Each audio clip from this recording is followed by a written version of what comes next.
5 internationaux africains de football samedi chez le président de la République, Denis Sassou Nguesso, à Oyo. Il s'agit de Samuel Eto'o, Djedje Okocha, El Hadji Diouf, Emmanuel Adebayor et Jeanne Asamoah.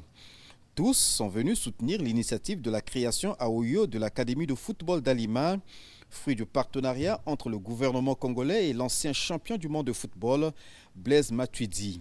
L'occasion a permis au chef de l'État congolais de retracer brièvement le parcours du football congolais, occasion aussi pour lui de leur traduire son attachement au sport roi.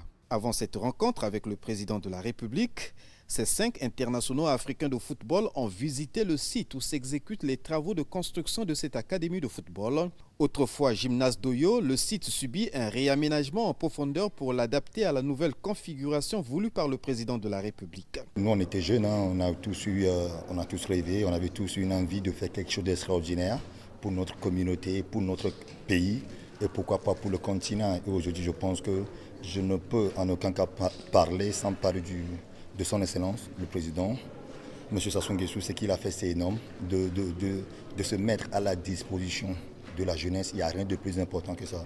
Créer un centre de formation, un tel, écoute, il y a l'éducation avant tout. Nous, on n'a pas eu la chance, comme il a dit Diouf, nous, on n'a pas eu la chance de fréquenter des coins comme ça avant de réussir, avant de eu la chance de toucher le haut niveau. Aujourd'hui, pour ces jeunes-là, je pense que c'est une chance énorme. Dans le domaine qui est le nôtre, le football, c'est un privilège pour nous d'arriver ici au Congo, à Oyo, et de voir des infrastructures aussi modernes. Et je dirais même, notre rêve devient réalité. La chance que nous avons eue à notre époque, c'est que nous avons joué et nous n'avons pas eu les moyens d'évoluer dans des infrastructures aussi modernes dans notre continent. Aujourd'hui, nos parents ont pensé que notre jeunesse en avait grand besoin. Nous saluons ce geste.